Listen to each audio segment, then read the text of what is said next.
ಸಾಕಿರೋ ಆನೆಗಳನ್ನ ಹಾಗಿದ್ರೆ ಹಾ ಈ ನೀರಿನ ಇದನ್ನ ಫೈಂಡ್ ಔಟ್ ಮಾಡೋದಕ್ಕೆ ಬಳಸ್ಬೋದಾ? ಖಂಡಿತ ಬಳಸ್ಬೋದು, ಖಂಡಿತ ಬಳಸ್ಬೋದು. ಅದನ್ನ ನಾವು ಯೋಚನೆ ಮಾಡಿಲ್ಲ ನೋಡಿ, ಹೌದು. ಅದನ್ನ ಇಲ್ಲಿ ತನಕ ಯಾರು ಯೋಚನೆ ಮಾಡಿಲ್ಲ. ಆದ್ರೆ ನನ್ನ ಪ್ರಕಾರ ಅದನ್ನ ಅಷ್ಟು ವಾಣಿಜ್ಯೀಕರಣ ಮಾಡೋದು ಉತ್ತಮ ಅಲ್ಲ, ಒಳ್ಳೇದಲ್ಲ. ಮತ್ತೆ ನೀವು ಕೇಳಿದ್ರಲ್ಲ ಯಾವ್ದು ಬಹುಶಃ ಅತಿ ಕೌತುಕವಾದ ವಿಚಾರ ಅಂತ, ಕೆಲವು ವಿಚಾರಗಳು ನಿಗೂಢವಾಗಿರೋದೇ ಒಳ್ಳೇದು ನನ್ನ ಪ್ರಕಾರ. ಆ ನಿಸರ್ಗದಲ್ಲಿ ನಿಗೂಢತೆ ಅನ್ನೋದು ಇರಬೇಕು. ಆ ನಿಗೂಢತೆ ಅನ್ನೋದೇ ಯಾವಾಗ್ಲೂ ನಮ್ಗೆ ಕೌತುಕತೆ ತರೋದು. ಹಾಗಾಗಿ ಎಷ್ಟೋ ಹೊಸ ವಿಚಾರ ತಿಳ್ಕೊಂಡ್ರು ಆ ತರದ ಲಕ್ಷಾಂತರ ನಿಗೂಢ ವಿಚಾರಗಳು ಇದಾವೆ, ಮತ್ತೆ ಅದಿರೋದು ಉತ್ತಮನೇ. ನಮ್ಮ ದೇಶದಲ್ಲಿ ನೀವು ಕೇಳಿದಾಗ ಮುಂಚೆ ಕಾಡಿನಲ್ಲಿರುವಂತ ಜನ, ಆಧುನಿಕ ಪ್ರಪಂಚ ನೋಡದಲ್ಲೇ ಇರುವಂತ ಜನ ಬಹುಶಃ ಅಂಡಮಾನ್ ನಿಕೋಬಾರ್ ನಲ್ಲಿ ಮಾತ್ರ ಇದ್ದಾರೆ. ಅಲ್ಲಿ ಕೆಲವು ಪಂಗಡಗಳಿದಾವೆ, ಒಂಗೆ ಅಂತ ಹೇಳಿ, ಮತ್ತೆ ಲಿಟಲ್ ಅಂಡಮಾನೀಸ್ ಅಂತೆಲ್ಲ. ಅವರ ಜನಸಂಖ್ಯೆ ಈಗ 300-350 ಇಳಿದ್ಬಿಟ್ಟಿದೆ. ಅವರು ಬಹುಶಃ ಆಧುನಿಕ ಪ್ರಪಂಚವನ್ನ ಅವರು ಬೇಡ ಅಂತಾನೆ ಹೇಳ್ಬಿಟ್ಟಿದ್ದಾರೆ. ಅಂತವ್ರಿಗೆ ನಾವು ಸಂರಕ್ಷಣೆ ಖಂಡಿತ ಮಾಡ್ಬೇಕು. ಅವ್ರಿಗೆ ನಾವು ಆಧುನಿಕ ಪ್ರಪಂಚನ ತೋರಿಸೋ ಅವಶ್ಯಕತೆ ಇಲ್ಲ, ಅವ್ರಿಗೆ ಬೇಡ ಅಂತ ಹೇಳಿದ್ರೆ. ಆದ್ರೆ ಮೇನ್ ಲ್ಯಾಂಡ್ ಅಂತ ಭಾರತದಲ್ಲಿ ಇನ್ನು ಉಳಿದ ಜನರಿಗೆ ಆಧುನಿಕ ಪ್ರಪಂಚ ನೋಡ್ಬಿಟ್ಟಿದ್ದಾರೆ ಅಂತ ನನ್ನ ಅಭಿಪ್ರಾಯ. ಅದರೊಟ್ಟಿಗೆ ಪರಿಸರದ ಮತ್ತು ನಿಸರ್ಗದಲ್ಲಿರುವಂತ ನಿಗೂಢತೆ ಅದು ಪ್ರತಿ ದಿವಸ ನಾವು ಕಲಿತಾ ಇರ್ತೀವಿ. ಅದನ್ನ ಅದಕ್ಕೆ ಇವತ್ತಿಗೂ ನೀವು ಎಂಟರ್ ಆಗಿ ಈಗ 25-30 ವರ್ಷ ಅಂತೂ ಆಯ್ತು. ಅದರ ಫಸ್ಟ್ ಡೇ ನಿಮ್ಗೆ ಎಷ್ಟು ಕೌತುಕಮಯ ಅಂತ ಅನಿಸ್ತಾ ಇತ್ತು, ಇವತ್ತಿಗೂ ಹಾಗೆ ಹೊಸ ಹೊಸ ವಿಚಾರಗಳು ಗೊತ್ತಾಗ್ತಾ ಇರತ್ತಾ? ಇವತ್ತಿಗೂ ಅಷ್ಟೇ ಕೌತುಕ? ಖಂಡಿತ ಖಂಡಿತ ಮೇಡಮ್. ನನ್ನ ಹತ್ರ ಪ್ರತಿ ದಿವಸ ಇವಾಗ್ಲೂ ನಾನು ಕಾಡಿಗೆ ಹೋದ್ರೆ ಅಥವಾ ಎಲ್ಲೇ ಹೋದ್ರು ಆಚೆ ಕಡೆ ಒಂದು ಪುಸ್ತಕ ಇಟ್ಕೊಂಡು ಹೋಗಿರ್ತೀನಿ. ಆ ಪುಸ್ತಕದಲ್ಲಿ ಬರಿತಾನೆ ಇರ್ತೀನಿ ಏನೇನು ಹೊಸದು. ಆ ಪುಸ್ತಕ ಮುಗಿಯೋದೇ ಇಲ್ಲ. ನನ್ನ ಮನೆಗ್ ಬಂದ್ರೆ ಕಟ್ಟುಗಟ್ಲೆ ಪುಸ್ತಕಗಳಿದಾವೆ. ಅದು ಏನ್ ಹೇಳುತ್ತೆ ಅಂತ ಹೇಳಿದ್ರೆ, ನಾನು ದಾಖಲೆ ಮಾಡ್ತೇನೆ ಅಂತ ಹೇಳೋದಿಲ್ಲ, ಆದ್ರೆ ಕಲೀಲಿಕ್ಕೆ ಎಷ್ಟಿದೆ ಅಂತ ತೋರಿಸುತ್ತೆ. It's an indicator to show how much there is in nature to learn. ಪ್ರತಿ ದಿವಸ ಏನೋ ಒಂದು ಕಲಿತಾ ಇರ್ತೀವಿ. ನನಗೆ ಇತ್ತೀಚೆಗೆ ನಮ್ಮ ಜಮೀನಲ್ಲಿ ಹೇಗೆ ಮಿಂಚುಳಗಳು ವಾಪಸ್ ಬಂದ್ವು. ನಮ್ಮ ಜಮೀನ್ ತಗೊಂಡಾಗ ನಾನು 6 ವರ್ಷದ ಮುಂಚೆ ಮಿಂಚುಳ ಇರ್ಲಿಲ್ಲ. ಈಗ ಇದಕ್ಕಿದಂಗೆ 1-2 ವರ್ಷದ ಮುಂಚೆಯಿಂದ ಮಿಂಚುಳ ಬರ್ಲಿಕ್ಕೆ ಪ್ರಾರಂಭ ಆಗಿದೆ. ಯಾಕೆ ಅಂತ ಹೇಳಿದ್ರೆ, ನಾವು ಜಮೀನು ತಗೊಂಡು ಅದನ್ನ ರಕ್ಷಣೆ ಮಾಡಿದೀವಿ, ಅಲ್ಲೇನು ಬೆಳೆ ಬೆಳೆಯೋದಿಲ್ಲ. ರಕ್ಷಣೆ ಮಾಡಿದ್ಮೇಲೆ ತಂತಾನೆ ನೈಸರ್ಗಿಕವಾಗಿ ಹಲವಾರು ಪೊದೆಗಳು, ಹುಲ್ಲಿನ ಜಾತಿಯ ಹುಲ್ಲುಗಳು ಮತ್ತೆ ಮರಗಿಡಗಳು ಬರ್ಲಿಕ್ಕೆ ಪ್ರಾರಂಭ ಆದವು. ಅವುಗಳು ಬಂದ ಮೇಲೆ ಅಲ್ಲಿ ಅವುಗಳ ಎಲೆ ಎಲ್ಲ ಬಿದ್ದು ಅಲ್ಲಿ ತನು ಜಾಸ್ತಿ ಆಯ್ತು, ಅಂದ್ರೆ ನೀರಿನ ಪಸೆ ಜಾಸ್ತಿ ಆಗಿದೆ. ಈ ಮಿಂಚುಳಗಳಿಗೆ ನೀರಿನ ಪಸೆ ಇರಬೇಕು, ಅವಾಗ ಬಂದು ಅಲ್ಲಿ ಮೊಟ್ಟೆ ಇಡ್ತಾವ. ಹಂಗಾಗಿ 3 ವರ್ಷ ಆದ್ಮೇಲೆ ಸ್ವಲ್ಪ ಪಸೆ ಜಾಸ್ತಿಯಾಗಿ ಈಗ ಮಿಂಚುಳಗಳು ಬರ್ಲಿಕ್ಕೆ ಪ್ರಾರಂಭ ಆಗಿದೆ. ಇದು ಯಾವಾಗ್ಲೂ ನೋಡಿ ಹೊಸದ್ ಕಲಿತಾ ಇರ್ತೀವಿ. ಯಾಕೆ ನಮ್ಮ ಜಮೀನಿಗೆ ವಾಪಸ್ ಬಂತು ಮಿಂಚುಳ ಅಂತ ಯೋಚನೆ ಮಾಡ್ತಾ ಇರ್ತೀವಿ. ಆಮೇಲೆ ಮಿಂಚುಳದಲ್ಲೂ ಅಷ್ಟೇ, ಹೆಣ್ಣು ಮಿಂಚುಳಕ್ಕೆ ಆರಕ್ಕೆ ಆಗಲ್ಲ, ಗಂಡು ಮಿಂಚುಳ ಮಾತ್ರ ಆರೋದು. ಹೆಣ್ಣು ಮಿಂಚುಳ ಮೊಟ್ಟೆಯಿಂದ ಆಚೆ ಬಂದಿದ್ದು ಅಲ್ಲೇ ನೆಲದ ಮೇಲೆ ಇರ್ತದೆ, ಅದನ್ನು ಸಹ ಬೆಳಕನ್ನ ಕೊಡ್ತದೆ. ಇಲ್ಲಿ ತನಕ ಪ್ರಪಂಚಕ್ಕೆ ಅದು ಹೆಂಗೆ ಬೆಳಕು ಕೊಡುತ್ತೆ ಅಂತ ಗೊತ್ತಿರಲಿಲ್ಲ. ಇತ್ತೀಚೆಗೆ ಚೈನಾ ದೇಶದಲ್ಲಿ ಕೆಲವು ವಿಜ್ಞಾನಿಗಳನ್ನ ಅದನ್ನ ಅರ್ಥ ಮಾಡ್ಕೊಂಡಿದ್ದಾರೆ. ಹಾಗಾಗಿ ಮಿಂಚುಳದಿಂದ ಹಿಡಿದು ಆನೆ ತನಕ ಎಲ್ಲಾ ಪ್ರಾಣಿಗಳ ಬಗ್ಗೆ ನಾವು ಕಲ್ತ್ಕೊಳ್ಳಕ್ಕೆ ಪ್ರತಿ ದಿವಸ ಏನೋ ಒಂದಿರುತ್ತೆ. ನಮ್ಗೆಲ್ಲಾ ಗೊತ್ತು ಅಂತ ಹೇಳಕ್ಕೆ ಆಗಲ್ಲ ಅಂತ ಹಂಗ ಅನ್ಕೊಂಡಿದ್ರೆ ಯಾರಾದ್ರೂ ಅವರು ಅತಿ ದೊಡ್ಡ ಮೂರ್ಖರು ಪ್ರಪಂಚದಲ್ಲಿ. ಹಾಗಾಗಿ ವನ್ಯಜೀವಿಗಳಲ್ಲಿ ನಿಸರ್ಗದಲ್ಲಿ ಯಾರು ತಜ್ಞರಿಲ್ಲ, ನಾವೆಲ್ಲರೂ ಕಲಿಯೋರಿ, ನಾವೆಲ್ಲರೂ ವಿದ್ಯಾರ್ಥಿಗಳು. ಇವತ್ತು ಪರಿಸರ ಅಧ್ಯಯನದಲ್ಲಿ ಆಸಕ್ತಿ ಉಳ್ಳಂತಹ ಯುವ ಜನಾಂಗಕ್ಕೆ ಸಂಜಯ್ ಗುಬ್ಬಿ ಅವರು ಏನ್ ಹೇಳಕ್ ಬಯಸ್ತಾರೆ? ಯಾಕಂತಂದ್ರೆ ಕರ್ನಾಟಕದಲ್ಲೇ ಇರೋದ್ರಲ್ಲಿ ದೇಶದಲ್ಲಿ ಒಳ್ಳೊಳ್ಳೆ ಪರಿಸರ ಆಸಕ್ತರು ಮತ್ತು ಪರಿಸರ ತಜ್ಞರು ಇರ್ತಕ್ಕಂಥದ್ದು, ಆದ್ರೂ ಬಹಳ ಕಡಿಮೆನೆ, ಆ ಸಂಖ್ಯೆ ಬಹಳ ಕಡಿಮೆನೆ. ಈ ತರ ಸಾಕಷ್ಟು ಜನ ಇರಬೇಕಾಗಿತ್ತು. ಸೊ ನಾವು we hardly have very few people. So ಇವತ್ತಿನ ಯುವ ಪೀಳಿಗೆಗೆ ಈ ಪರಿಸರ ಆಸಕ್ತಿ ಮತ್ತೆ ಈ ವಿಚಾರದ ಬಗ್ಗೆ ಏನ್ ಹೇಳೋಕ್ ಬಯಸ್ತೀರಿ? ಪರಿಸರ ಸಂರಕ್ಷಣೆ ವಿಚಾರದಲ್ಲಿ ಹೇಗೆ ಆಸಕ್ತಿ ಬೆಳೆಸ್ಕೋಬೇಕು? ಪರಿಸರ ಅನ್ನೋದಕ್ಕಿಂತ ಹೆಚ್ಚಾಗಿ ನಿಸರ್ಗ, ವನ್ಯಜೀವಿಗಳ ಬಗ್ಗೆ ಹೇಳಲಿಕ್ಕೆ ಆಸಕ್ತಿ ಪಡ್ತೀನಿ ನಾನು. ವನ್ಯಜೀವಿಗಳು ಅಂತ ಪ್ರಪಂಚ ಮತ್ತೆ ಅದಕ್ಕೆ ಮಾಡುವಂತ ಕೆಲಸ ಇದೆಯಲ್ಲ, ಅತಿ ದೊಡ್ಡ ಕೆಲಸ ಅದು. ಕೇವಲ ಸಫಾರಿಗೆ ಹೋಗಿ ನೀವು ತೃಪ್ತಿ ಪಡಬೇಡಿ, ಕಾಡಿನಲ್ಲಿ ನಡೀರಿ. ನಡೆದ್ರೆ ನೀವು ಕಾಣುವಂತ ಪ್ರಪಂಚ ಬೇರೆ. ಕಾಡು ಅಂದ್ರೆ ಭಯ ಆಗುತ್ತಲ್ಲ ಸರ್, ಹುಲಿ ಬಂದ್ಬಿಟ್ರೆ? ಏನು ಭಯ ಪಡುವಂತ ಅವಶ್ಯಕತೆ ಇಲ್ಲ. ನಾನು ಹೇಳ್ತೀನಿ, ಯಾವಾಗ್ಲೂ ಹೇಳೋದ್ ನಾನಿದೆ, ಬೆಂಗಳೂರಿನ ಟ್ರಾಫಿಕ್ ಅಲ್ಲಿ ಎಷ್ಟು ಭಯ ಆಗುತ್ತೆ, ಆದ್ರೆ 1% ಕಾಡಿನಲ್ಲಿ ಆಗಲ್ಲ. ಖಂಡಿತ ಆಗೋದಿಲ್ಲ ಮೇಡಮ್. ಮನುಷ್ಯರು ಡೇಂಜರಸ್ ಪ್ರಾಣಿಗಳಲ್ಲ ಅಂತ. ಪ್ರಾಣಿಗಳು ಖಂಡಿತ. ಬೆಂಗಳೂರು ಟ್ರಾಫಿಕ್ ಅಂತೂ ಎಷ್ಟು ಡೇಂಜರಸ್ ಅಂತ ಹೇಳಿದ್ರೆ ನಮ್ಗೆ ಹೆದರಿಕೆ ಆಗುತ್ತೆ ಅದ್ರೊಳಗಡೆ ಇವಾಗ. ಆದ್ರೆ ನಾವು ಅದನ್ನ ಒಂಥರ ಅದೇ ಒಂದು ಜೀವನ ಅಂತ ಅನ್ಕೊಂಡ್ಬಿಟ್ಟಿದ್ವಿ. ನೀವು ಕಾಡಿನಲ್ಲಿ ನಡೆದ್ರೆ ಅತಿ ಜಾಗರೂಕವಾಗಿರೋ ಅತಿ ಸೇಫ್ ಆಗಿರೋಂತ ಜಾಗ ಕಾಡು. ಹಾಗಾಗಿ ಕಾಡಿನಲ್ಲಿ ನಡೀರಿ, ಆ ಕೌತುಕವಾದ ಪ್ರಪಂಚವನ್ನ ನೋಡಿದ್ರೆ ನಿಮ್ಗೆ ಆ ಕರುಳು ಬಳ್ಳಿಯ ಒಂದು ಸಂಬಂಧ ಬರುತ್ತೆ ಕಾಡಿಗೆ. ಅವಾಗ ನೀವು ವನ್ಯಜೀವಿಗಳ ಮೇಲೆ ಕೆಲಸ ಮಾಡ್ಲಿಕ್ಕೆ ಪ್ರಾರಂಭ ಮಾಡ್ಬೋದು. ಆದ್ರೆ ಒಂಥರ ಹುಚ್ಚೋದು, ಒಂದ್ಸಲ ನೀವು ಪ್ರಾರಂಭ ಮಾಡಿದ್ರೆ ಬಿಡ್ಲಿಕ್ಕೆ ಆಗೋದಿಲ್ಲ ಅದನ್ನ. ಆದ್ರೆ ಏನು ಅಂತ ಹೇಳಿದ್ರೆ, ನಾನು ಹೇಳೋದು ಅಲ್ಲಿ ನಿಮಗೆ ಮರ್ಸಿಡೀಸ್ ಬೆನ್ಸ್ ತಗೊಳ್ಳೋಂತಹ ಕೆಲಸ ಸಿಕ್ಕೋದಿಲ್ಲ, ನೀವು ಒಂದು ದೊಡ್ಡ ಮನೆ ಕಟ್ಟುವಂತ ಕೆಲಸ ಸಿಕ್ಕೋದಿಲ್ಲ. ಆದ್ರೆ ಪ್ರತಿ ರಾತ್ರಿ ನೀವು ಖಂಡಿತ ಒಳ್ಳೆ ನಿದ್ದೆ ಬರುವಂತ ಕೆಲಸ ಅದು. ಯಾವ ಪ್ರತಿ ಪ್ರಾಣಿ ದಿವಸ ಖುಷಿಯಾಗಿರ್ತೀವಿ ನಾವು. ಮನುಷ್ಯನಿಗಿರೋ ದುರಾಸೆ ಬಹುಶಃ ಯಾವ ಪ್ರಾಣಿಗೂ ಇರ್ಲಿಕ್ಕಿಲ್ಲ ಇರ್ಬೋದು, ದುರಾಸೆನೇ ಇರ್ಬೋದು. ಇರ್ಲಿಕ್ಕಿಲ್ಲ. ಹೌದು, ಆದ್ರೆ ನಮ್ಮ ಆಸೆ ಇರ್ಬೇಕು, ಖಂಡಿತ ಆಸೆ. ಮನುಷ್ಯ ಅಂದ್ಮೇಲೆ ಆಸೆ ಇರ್ಬೇಕು, ಕೆಲವು ಬೇಕು ಬೇಡಗಳು ಇದ್ದೇ ಇರ್ತದೆ. ಅದನ್ನ ಕೊಡುತ್ತೆ ವನ್ಯಜೀವಿಯಲ್ಲಿ ನೀವು ಕೆಲಸ ಮಾಡಿದ್ರೆ. ಆದ್ರೆ ನೀವು ಬೇಡಲಿದ್ದನ್ನ ಕೊಡೋದಿಲ್ಲ. ಆದ್ರೆ ಸಾಕಷ್ಟು ನೀವು ಬೇರೆ ಕಡೆ ಸಿಕ್ತೋಲ್ಲ ಅಂತ ವಿಚಾರ ನಮ್ಗೆ ಬಹಳ ಸಿಗುತ್ತೆ, ಸಂತೋಷ. ಪ್ರತಿ ದಿವಸನೂ ಸಂತೋಷ ಇರುತ್ತೆ ನಮಗೆ. ಆಮೇಲೆ ಏನೋ ಒಂದು ಪುಟ್ಟ ಕಾಡು ಉಳಿಸಿದ್ವಿ, ಒಂದು ವನ್ಯಜೀವಿ ಧಾಮನ ಹೊಸದಾಗಿ ಘೋಷಣೆ ಮಾಡ್ಲಿಕ್ಕೆ ಸರ್ಕಾರವನ್ನ ನಾವು ಕನ್ವಿನ್ಸ್ ಮಾಡಿದ್ವಿ. ಅವಾಗ ಸಿಕ್ಕುವಂತ ಸಂತೋಷ ಇದೆಯಲ್ಲ, ನೀವು ಎಷ್ಟೇ ಲಕ್ಷ ಹಣ ಕೊಟ್ಟರು ಸಿಕ್ಕೋದಿಲ್ಲ. ಓಕೆ, ಈ ವೈಲ್ಡ್ ಅನಿಮಲ್ಸ್ ನ ಸರ್, ಕಡೆದಾಗಿ ವೈಲ್ಡ್ ಅನಿಮಲ್ಸ್ ನ ನಾವು ಕ್ರೂರ ಪ್ರಾಣಿಗಳು ಅಂತ ಮನುಷ್ಯ ಪ್ರಪಂಚ ಭಾವಿಸುತ್ತೆ. ಅವು ತನಗೆ ಹಸಿವಿಲ್ಲದ ಸಂದರ್ಭದಲ್ಲಿ ಇನ್ನೊಂದು ಪ್ರಾಣಿಯನ್ನ ಗೌರವಿಸ್ತಾವ, ಇನ್ನೊಂದು ಪ್ರಾಣಿಯ ಅಸ್ತಿತ್ವವನ್ನ ಎಷ್ಟರ ಮಟ್ಟಿಗೆ ಗೌರವಿಸ್ತವೆ? ಅದಕ್ಕೆ ಅವಶ್ಯಕತೆ ಇಲ್ಲ ಅಂದ್ರೆ ಅದೇನು ಮಾಡೋದಿಲ್ಲ. ಅಂದ್ರೆ ನಮ್ಮ ತರ ಅದಕ್ಕೆ ಅರ್ಥ ಇಲ್ದಲೇ ಇರ್ಬೋದು, ಅಸ್ತಿತ್ವ ಗೌರವ ಅನ್ನೋ ಅರ್ಥ ಇಲ್ದಲೇ ಇರ್ಬೋದು ಪ್ರಾಣಿಗಳ ಪ್ರಪಂಚದಲ್ಲಿ. ಆದ್ರೆ ಅವುಗಳ ಅವಶ್ಯಕತೆ ಇಲ್ಲ ಅಂತ ಹೇಳಿದ್ರೆ ಅವುಗಳು ಬೇಟೆ ಆಡೋದೇ ಇಲ್ಲ, ಅದ್ರ ಪಾಡಿಗೆ ಅದಿರುತ್ತೆ.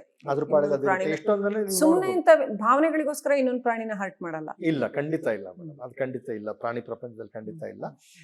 ಎಲ್ಲೋ ಅಪರೂಪಕ್ಕೆ ಒಂದೆರಡು ಆಗ್ಬೋದೇ ಹೊರತು ಆತರ ಅಭ್ಯಾಸ ಅಂತೂ ಪ್ರಾಣಿ ಪ್ರಪಂಚದಲ್ಲಿ ಅವಶ್ಯಕತೆ ಇದ್ರೆ ಮಾತ್ರ. ಒಂದು ಚಿಟ್ಟೆ ಹೂವಿನ ಮೇಲೆ ಕೂತ್ಕೊಳ್ಳೋದು ಅದ್ರ ಅವಶ್ಯಕತೆ ಇದ್ರೆ ಮಾತ್ರ. ಅವಶ್ಯಕತೆ ಇಲ್ಲದಿದ್ರೆ ಆ ಹೂವಿಗೆ ತೊಂದರೆ ಆಗುವ ಹಾಗೆ ಚಿಟ್ಟೆ ಹೋಗುದಿಲ್ಲ. ಅದೇ ತರ ಒಂದು ಜಿಂಕೆಯನ್ನ ಹಿಡಿಯೋದಿಲ್ಲ ಯಾವುದು ಹುಲಿ, ಒಂದು ಕಾಟಿಯನ್ನ ಹತ್ಯೆ ಮಾಡೋದಿಲ್ಲ, ಹತ ಮಾಡೋದಿಲ್ಲ, ಅದಕ್ಕೆ ಅವಶ್ಯಕತೆ ಇಲ್ಲ ಅಂತ ಹೇಳಿದ್ರೆ. ಪ್ರಾಣಿ ಪ್ರಪಂಚ ನಿಸರ್ಗದಲ್ಲಿ ಅವಶ್ಯಕತೆ ಮಾತ್ರ, ನಮ್ಮ ತರ ಅವಶ್ಯಕತೆ ಇಲ್ದಿದ್ದ ವಿಚಾರಗಳಿಲ್ಲ. ಆನೆಗಳನ್ನ ಹಾಗಿದ್ರೆ ಈ ನೀರಿನ ಇದನ್ನ ಫೈಂಡ್ ಔಟ್ ಮಾಡೋದಕ್ಕೆ ಬಳಸ್ಬೋದಾ? ಖಂಡಿತ ಬಳಸ್ಬೋದು, ಖಂಡಿತ ಬಳಸ್ಬೋದು. ಅದನ್ನ ನಾವು ಯೋಚನೆ ಮಾಡಿಲ್ಲ ನೋಡಿ, ಅದು ಇಲ್ಲಿ ತನಕ ಯಾರು ಯೋಚನೆ ಮಾಡಿಲ್ಲ. ಆದ್ರೆ ನನ್ನ ಪ್ರಕಾರ ಅದನ್ನ ಅಷ್ಟು ವಾಣಿಜ್ಯೀಕರಣ ಮಾಡೋದು ಒಳ್ಳೇದಲ್ಲ. ಮತ್ತೆ ನೀವು ಕೇಳಿದ್ರಲ್ಲ ಯಾವ್ದು ಬಹುಶಃ ಅತಿ ಕೌತುಕವಾದ ವಿಚಾರ ಅಂತ, ಕೆಲವು ವಿಚಾರಗಳು ನಿಗೂಢವಾಗಿರೋದೇ ಒಳ್ಳೇದು ನನ್ನ ಪ್ರಕಾರ.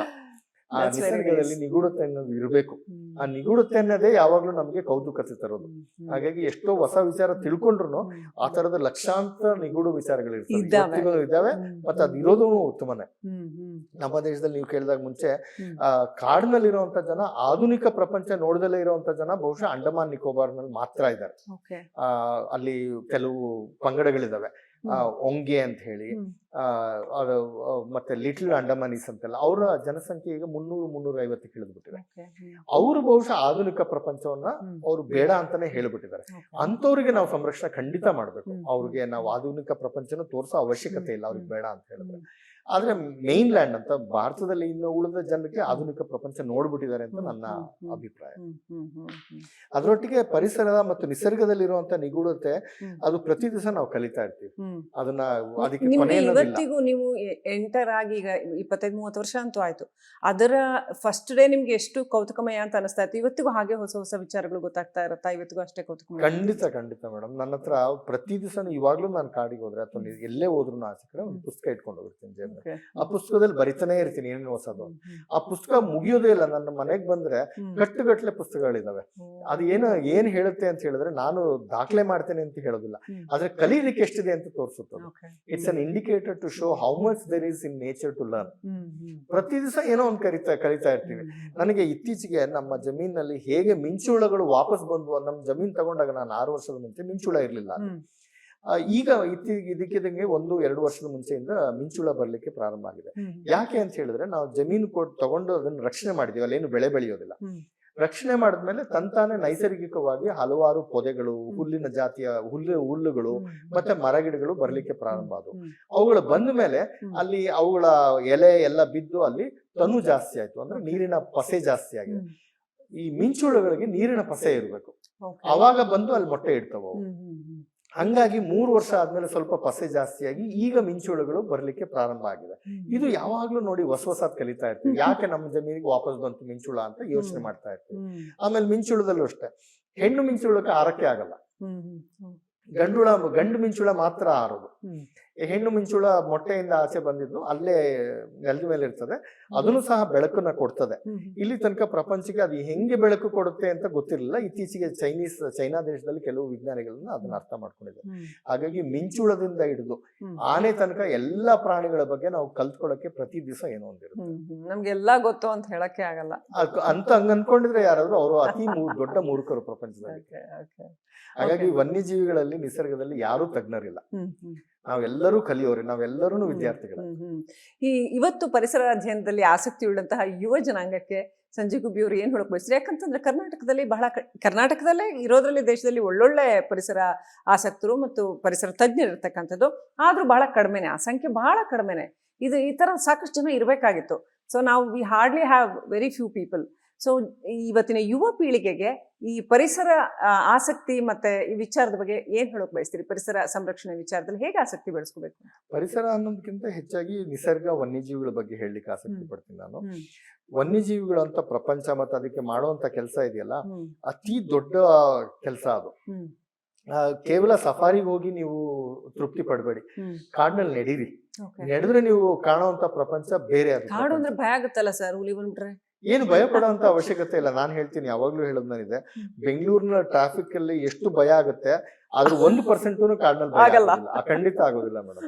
ಮನುಷ್ಯರಷ್ಟು ಡೇಂಜರಸ್ ಪ್ರಾಣಿಗಳಲ್ಲ ಅಂತ. ಪ್ರಾಣಿಗಳು ಖಂಡಿತ. ಬೆಂಗಳೂರು ಟ್ರಾಫಿಕ್ ಅಂತೂ ಎಷ್ಟು ಡೇಂಜರಸ್ ಅಂತ ಹೇಳಿದ್ರೆ ನಮ್ಗೆ ಹೆದರಿಕೆ ಆಗುತ್ತೆ ಅದ್ರೊಳಗಡೆ ಇವಾಗ. ಆದ್ರೆ ನಾವು ಅದನ್ನ ಒಂಥರ ಅದೇ ಒಂದು ಜೀವನ ಅಂತ ಅನ್ಕೊಂಡ್ಬಿಟ್ಟಿದ್ವಿ. ನೀವು ಕಾಡಿನಲ್ಲಿ ನಡೆದ್ರೆ ಅತಿ ಜಾಗರೂಕವಾಗಿರೋ ಅತಿ ಸೇಫ್ ಆಗಿರೋಂತ ಜಾಗ ಕಾಡು. ಹಾಗಾಗಿ ಕಾಡಿನಲ್ಲಿ ನಡೀರಿ, ಆ ಕೌತುಕವಾದ ಪ್ರಪಂಚವನ್ನ ನೋಡಿದ್ರೆ ನಿಮ್ಗೆ ಆ ಕರುಳು ಬಳ್ಳಿಯ ಒಂದು ಸಂಬಂಧ ಬರುತ್ತೆ ಕಾಡಿಗೆ. ಅವಾಗ ನೀವು ವನ್ಯಜೀವಿಗಳ ಮೇಲೆ ಕೆಲಸ ಮಾಡ್ಲಿಕ್ಕೆ ಪ್ರಾರಂಭ ಮಾಡ್ಬೋದು. ಆದ್ರೆ ಒಂಥರ ಹುಚ್ಚೋದು, ಒಂದ್ಸಲ ನೀವು ಪ್ರಾರಂಭ ಮಾಡಿದ್ರೆ ಬಿಡ್ಲಿಕ್ಕೆ ಆಗೋದಿಲ್ಲ ಅದನ್ನ.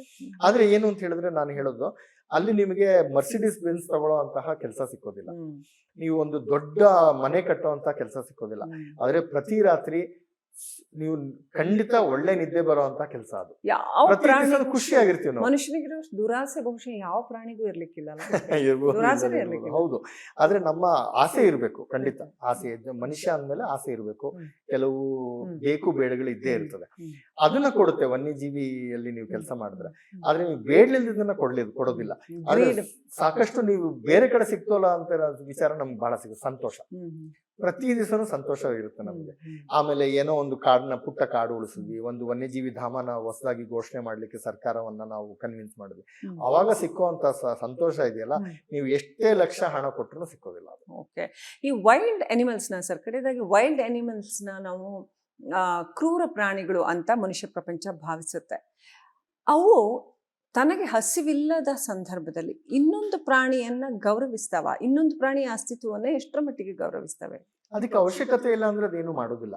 ಅಂದ್ರೆ ನಮ್ಮ ತರ ಅದಕ್ಕೆ ಅರ್ಥ ಇಲ್ದಲೇ ಇರ್ಬೋದು, ಅಸ್ತಿತ್ವ, ಗೌರವ ಅನ್ನೋ ಅರ್ಥ ಇಲ್ದಲೇ ಇರ್ಬೋದು ಪ್ರಾಣಿಗಳ ಪ್ರಪಂಚದಲ್ಲಿ. ಆದ್ರೆ ಅವುಗಳ ಅವಶ್ಯಕತೆ ಇಲ್ಲ ಅಂತ ಹೇಳಿದ್ರೆ ಅವುಗಳು ಬೇಟೆ ಆಡೋದೇ ಇಲ್ಲ, ಅದ್ರ ಪಾಡಿಗೆ ಅದಿರುತ್ತೆ. ಎಷ್ಟೊಂದ್ರೆ ಸುಮ್ಮನೆ ಇಂತ ಭಾವನೆಗಳಿಗೋಸ್ಕರ ಇನ್ನೊಂದು ಪ್ರಾಣಿನ ಹರ್ಟ್ ಮಾಡಲ್ಲ. ಇಲ್ಲ, ಖಂಡಿತ ಇಲ್ಲ ಮೇಡಮ್, ಅದು ಖಂಡಿತ ಇಲ್ಲ. ಪ್ರಾಣಿ ಪ್ರಪಂಚದಲ್ಲಿ ಖಂಡಿತ ಇಲ್ಲ. ಎಲ್ಲೋ ಅಪರೂಪಕ್ಕೆ ಒಂದೆರಡು ಆಗ್ಬೋದೇ ಹೊರತು ಆ ತರ ಅಭ್ಯಾಸ ಅಂತೂ ಪ್ರಾಣಿ ಪ್ರಪಂಚದಲ್ಲಿ ಅವಶ್ಯಕತೆ ಇದ್ರೆ ಮಾತ್ರ. ಒಂದು ಚಿಟ್ಟೆ ಹೂವಿನ ಮೇಲೆ ಕೂತ್ಕೊಳ್ಳೋದು ಅದ್ರ ಅವಶ್ಯಕತೆ ಇದ್ರೆ ಮಾತ್ರ. ಅವಶ್ಯಕತೆ ಇಲ್ಲದಿದ್ರೆ ಆ ಹೂವಿಗೆ ತೊಂದರೆ ಆಗೋ ಹಾಗೆ ಚಿಟ್ಟೆ ಹೋಗುದಿಲ್ಲ. ಅದೇ ತರ ಒಂದು ಜಿಂಕೆಯನ್ನ ಹಿಡಿಯೋದಿಲ್ಲ ಯಾವುದು ಹುಲಿ, ಒಂದು ಕಾಟಿಯನ್ನ ಹತ ಮಾಡೋದಿಲ್ಲ. ಅದಕ್ಕೆ ಅವಶ್ಯಕತೆ ಇಲ್ಲ ಅಂತ ಹೇಳಿದ್ರೆ ಪ್ರಾಣಿ ಪ್ರಪಂಚ ನಿಸರ್ಗದಲ್ಲಿ ಅವಶ್ಯಕತೆ ಮಾತ್ರ. ನಮ್ಮ ತರ ಅವಶ್ಯಕತೆ ಇಲ್ದಿದ್ದ ವಿಚಾರಗಳಿಲ್ಲ.